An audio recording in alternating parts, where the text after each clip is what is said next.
Right, now we can do a review. A review of this little BSA. Right, we'll start at the front.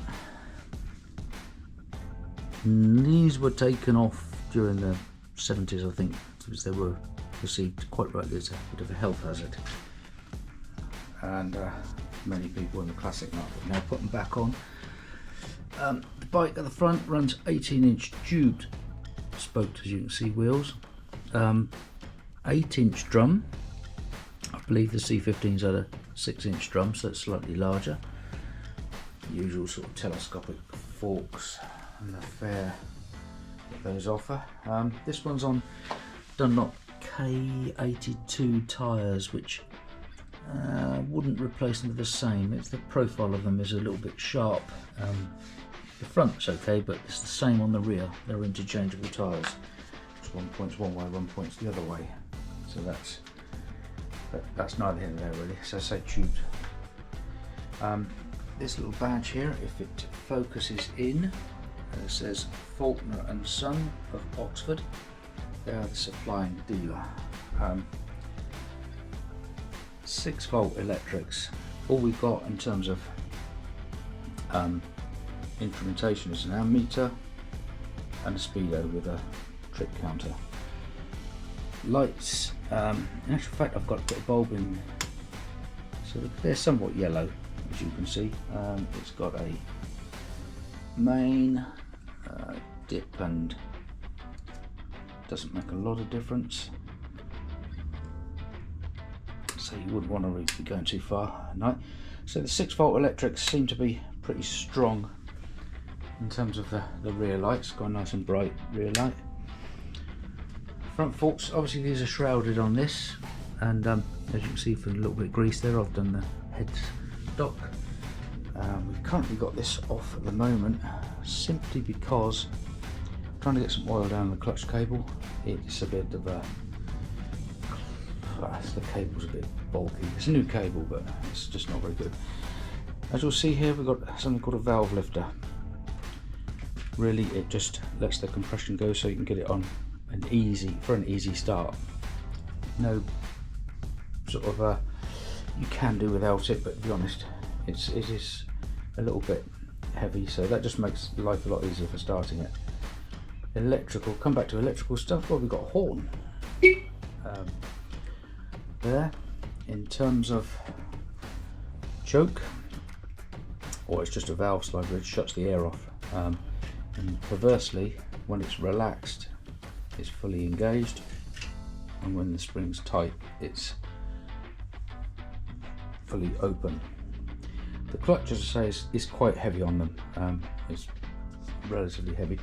Non-standard, simply because front brake, as I say, this front brake feels good, it should work, but it's got a slightly oval disc, which is, I think, a bit of a common fault. So it could really do with drums, should I say. So that could do with, probably have to skim it out, I don't know.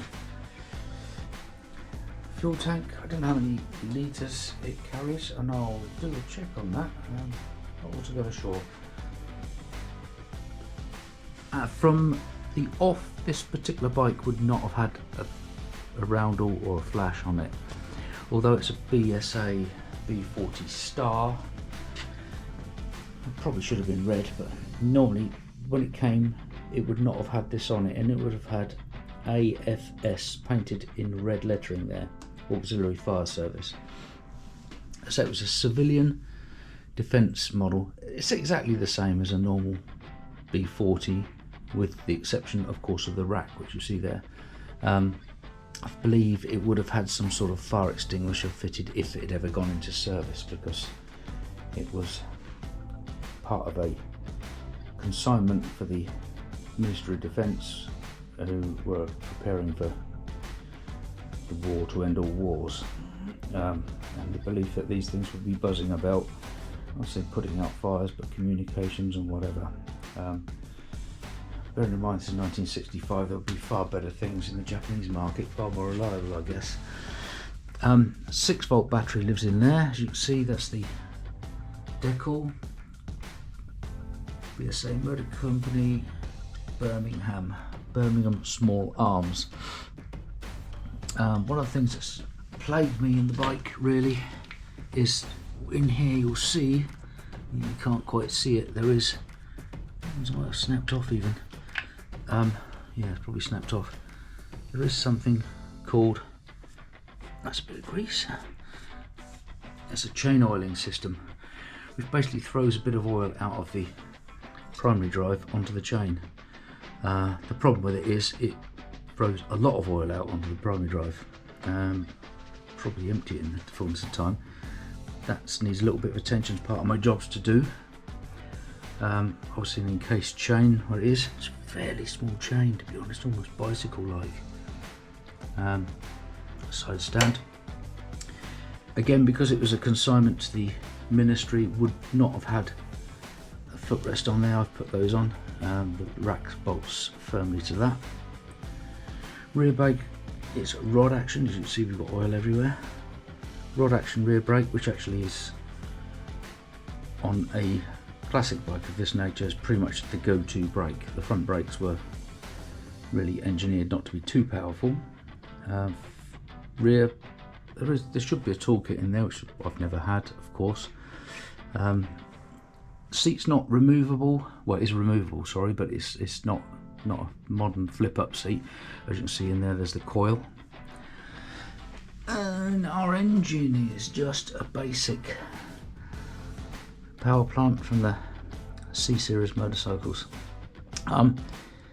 Overhead valve, obviously, and an Amel carb. Still buy these, and I did. This one's been replaced.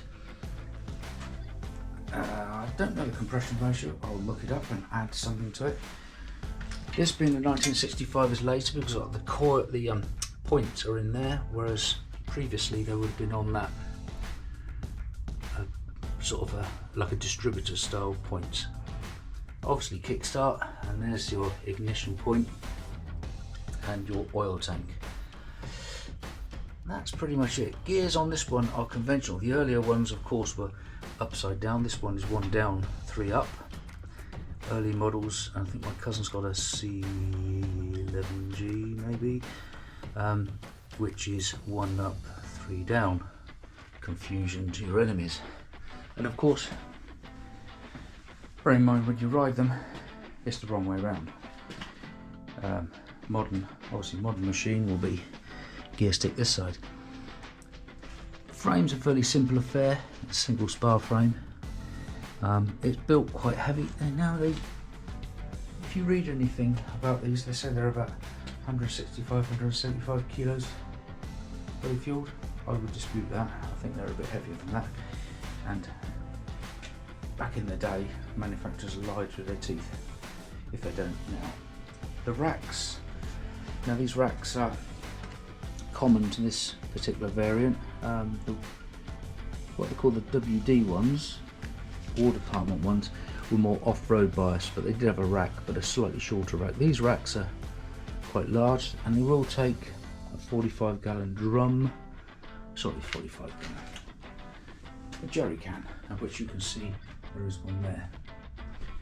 The jerry can is stamped 1945, and I did actually remove that from the old Woodley airfield myself and had it painted. I think it's been painted. I think I painted it. But yeah, it's that's a genuine 1945 oil can. And these bags I picked up some years ago from a chap. And I just mentioned that I saw a bike in his garage with them on. I was buying a BMW, and I said to him, oh, I wish I could find some of those. Do you want some? Oh yeah. I've got a pair, and he had a pair in a plastic bag, and those being these, and I kid you not, they were brand spanking new, as in the brass was shiny, all these bracelets, and they start to go off, don't they? They're all brand spanking new, wrapped in plastic, sold by, via disposal, I suppose they call them. Ex-Ministry of Defence dispose of these things.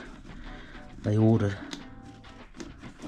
10 times what they need and then dispose of them when they think there's something better. Get out of there. They're not exactly the fastest thing to undo, and I'm guessing these would have been sort of a rucksack type thing. And if you read on here, you can't read this one, but this is sort of a little stamp on them. I think on the other one it actually says 1945, so they're obviously a darn sight older than the bike. Bike is registered 65. It states on the logbook this bike would have been assembled sometime prior to that. Well, it can't have been much prior to that, because we know that the distributors changed about 1965. Just forgive me for just waffling for a moment while I look at that. I'm trying to get some oil in that cable, make it a bit easier. That's basically it. So we'll fire it up in a little while and let's see the process of that. It's running on normal heads and it's exactly as per it came out of the factory. Otherwise, the only thing it's had a repair up with this tank when I'm 30 something years ago when I got it. The tank had a big dent in it, so this has been repaired. Not the best, and it's starting to actually edge up now, but that's after 30 near 40 years. It's now done 7,253 miles. I'm in the process of going through it, so it's got to have a few bits done. Go through all the usual things. I mean, it's got, obviously it's built for maintenance really. It's got, you know, grease nipples, some splodge oil. In actual fact, it's all due to be done, and I think you put that in there, and I don't think it'll go anywhere, but I suppose if you squirt it hard enough it would. But then say it disappears. Yep, there it comes out the side. And but I say, I think it gets quite a lot of oil off that chain oiler anyway. And I say the engine has proven to be very reliable. It's still sounding a little bit edgy now, but as I say, it needs to go through. It's not really had a proper service other than loads of oil changes and splodges of Mr. Sheen. Still got a barely visible badge on the back of it, and it's one of what I call the CYY catchments. They went from 1 to I think 200.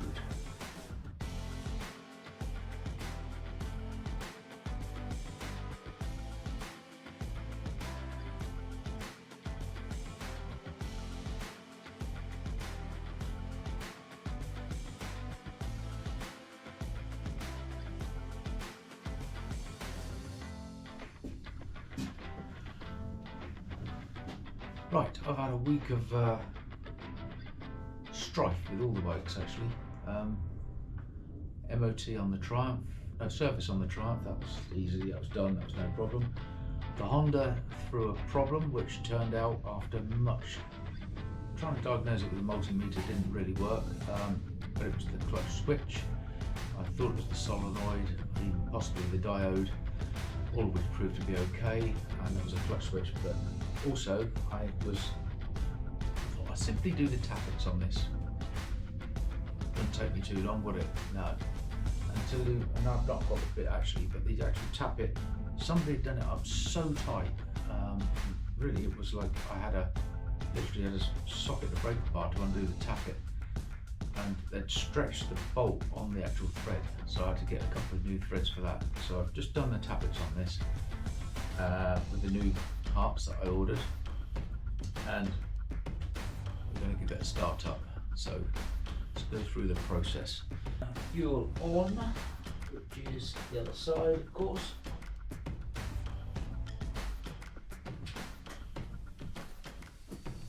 Everything off. Free the clutch. Oh, pain in my hip. Nice and clean. Not in gear. So I think it was in gear. Here.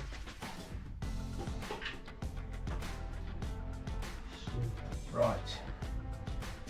it's turning a bit cold, so we'll probably need a bit of choke. Take a little carburetor, do a dribble on our fingers.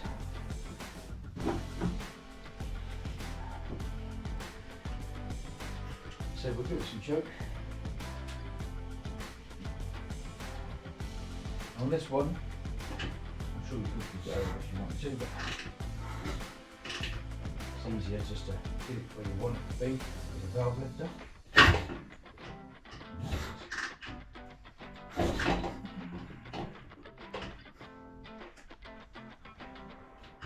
Might throw just a valve lifter, because that's not lifting it.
kills